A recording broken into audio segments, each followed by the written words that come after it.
I'm Alex. Hey, Alex. Hey, I have a question. It seems to me to be really hard to do your own projects as a starting composer, like people don't know you that well. So how to get that support to start your first project? To do something that is like a solo thing, you mean? Yes. Yeah. Okay. Um, well, yeah. Audience building is critical, especially as a solo artist, and you can do it a lot of different ways. You can do it in the way that I just explained, where you start early, you start to build some sort of a community around your work, and that would probably be my number one suggestion: is figure out a way to uh, if you start a solo project, show people every step of the way what you're doing. You don't have to reveal, obviously, you don't have to give away all your secret sauce, right? But you know, put up a put up a screencast of how you're producing the track. You know, you'll be shocked at how many hits you get on YouTube just from people wanting to see how does he do this and what's going on, what is he using, what tools, what libraries, blah blah blah. How's he using Contact? How's he using Omnisphere? All that crap that people go ape shit about. Um, you know, uh, you know, show people your process. Show what you're doing. Get your get the people involved in what it is that you're doing, and be very careful in how you do that. Identify your genre. Be very specific about the kind of music that you're making. Make sure that you can articulate what it is. So let me give you an example. So when I did Eastern Chronicle, and it's a very weird album. Brian could tell you it's a pop out. It's a Western pop album with pop, pop melodies and pop production.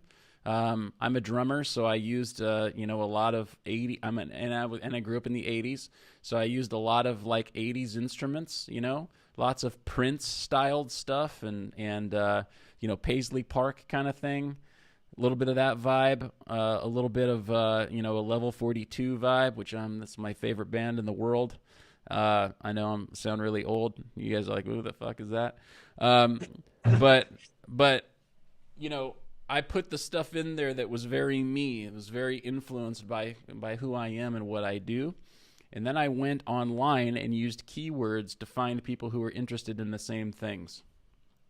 So, for instance, I did Facebook dark posts when I launched Eastern Chronicle. Facebook dark posts are basically posts that you can do that not a lot of people know about on Facebook that target certain demographics around the globe using keyword phrases, but they target people that are outside of your already built circle on Facebook. So nobody that you're friends with will ever see that ad.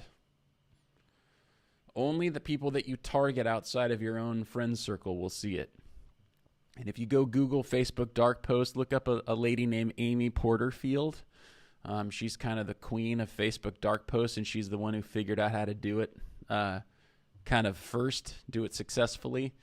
Um, but it's a really great way to build an audience. It's a really great way to build an audience on Facebook. Now, Facebook is dying off a little bit. The demographic of Facebook right now that's hitting super, super hard is 62-year-old women. So, unless you're doing a polka album, or doing a bunch of Perry Como covers, you might have a second thought of how you're gonna market on Facebook. But Snapchat, Musically, Anchor, Peach, some of these younger social networks that not a lot of people are really hip to yet. Snapchat's huge, obviously, with teenagers and early 20 somethings. It's becoming more and more the staple these days. Instagram now, with Instagram stories, is a huge thing. Instagram is basically, it's owned, of course, by Facebook, but they're really going for the kill with Snapchat. So they just launched a Snapchat-esque sort of interface. So you can build video stories on Instagram. Those of you who are on Insta know that. So there's a lot of different ways you can do it, but keywords, man, keywords. Target the people who are into the same bands you're in, into the same genres that you're in. You want their fan bases, right? If you like this band, you might like me, right? We've all seen that on iTunes, right? People who bought this album also bought blah, blah, blah, you know?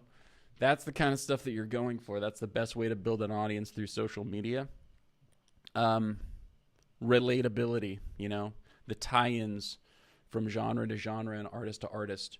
If you can identify very clearly what kind of music you're doing, then it becomes very apparent quickly what kind of, you know, people and what kind of interests you could go after and do pretty well building an audience. But build an audience first, and build an audience as you're creating your first product, as you're doing your first thing, you know, really build that, that initial core group of people. And if you do it right, you know, they'll heavily invest, man. You know, if you show them what you're doing, you kind of lay out, you know, the things that you're doing, and be very transparent and honest and humble about what you're doing. It's like, hey, you know what? I don't have a lot of money. I'm not backed by a record label or anything. It's just a homegrown thing. This is what I'm doing. I mean, people love that stuff, man, because that's where they are, you know? And you give them inspiration and give them hope, and they go, oh, man, if this guy can do it, I could totally do this, you know? I'll be fans for life, you know? Because you'll always be a step ahead of them because you did it first, you know? So that's what I would suggest.